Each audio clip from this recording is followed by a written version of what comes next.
Hey guys, hope everything's going well. You guys know that drill. Smash that like button, subscribe to this channel, and also subscribe to my sports car channel. Today, I want to talk about the Federal Reserve raising their interest rates 25 basis points. This was not a surprise to me. The Fed funds future priced in a rate hike in March or April of this year. Now, they're expecting what, five more interest rate hikes? Could happen. I just would think that's a bit crazy, especially they're doing this during an election year where it's politically driven, but still, a couple rate hikes are probably going to be coming down the pipeline.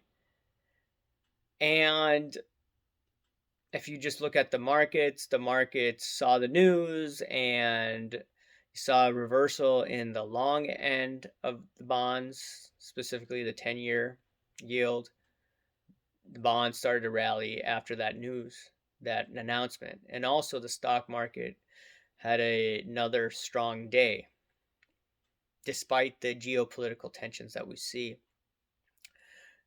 I am bullish on the stock market probably for the next year, year and a half, whatever that time frame is, but I am going to be a little more cautious around that time. And here's some reasons why. What happened today, I believe, was the 5-year yield is now greater than the 10-year yield. So there's an inversion between the fives and the tens that shows that something is a bit iffy. There's already inversion between the 7-year and the 10-year yield.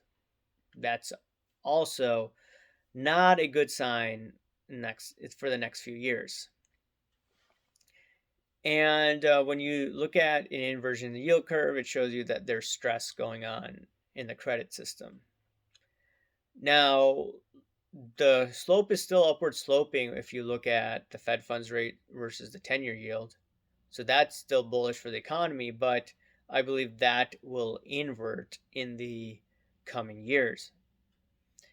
And you have to remember how the system works. You know, the banks, they take short-term liquid securities and invest it in long-term illiquid securities. And this whole system works when there's an upward sloping yield curve. Once that curve inverts, that's when you have problems. In addition, Eurodollar futures markets, which are dollar deposits in or throughout the world, those yields have started to see an inversion as early as Q3 of 2023. Another warning sign. The Eurodollar futures, it's basically linked to the 3-month LIBOR. So, in my opinion, that's really important. I could already see a time frame where, okay, this is probably when things are going to get a little dicey. That's why I don't want to be long too long. I mean, I don't want to buy aggressively in the stock market for the next year and a half. I'll just index a little bit. That's it, right? It's not investment advice. I'm just telling you what I'm doing. But if you're just looking at all of this,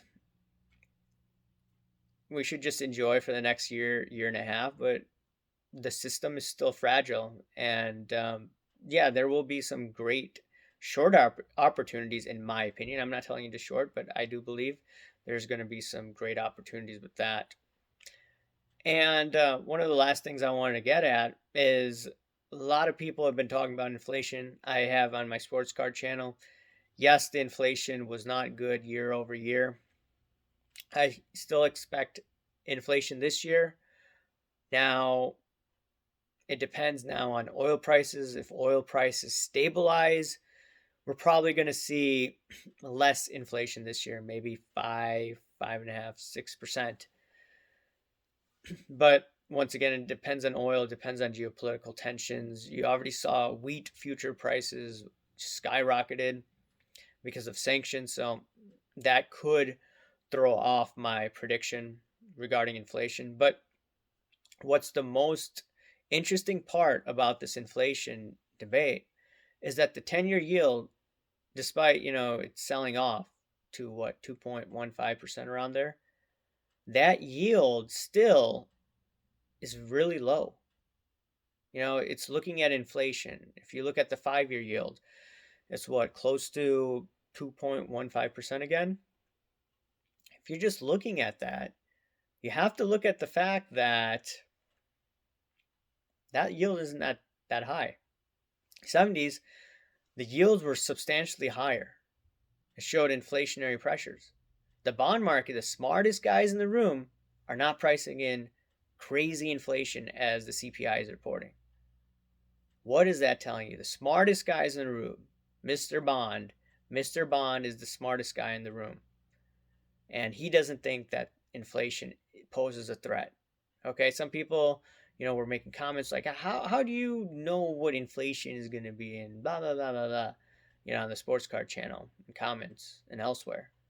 Well, what is the 10-year yield telling you? It's telling you that there's not that much, they don't fear inflation. Okay? Yeah, you could argue that the way they report the CPI numbers are rigged and et cetera, et cetera, et cetera. They're manipulating the data. Yeah, I agree with that, but it doesn't matter, right? The market right now is pricing in not that much inflation. And the Eurodollar futures market is pricing in something really bad. That's just the truth. The yield curve, the 5s and the 10s and the 7s and the 10s, they're predicting something dire, okay? Now, granted, once again, I do believe the market is set to rise for the next year and a half, but after that, I'm headed for the exit, guys. Anyways, let me know what you think. Smash that like button, subscribe if you haven't, comment down below, guys. Thank you. Bye.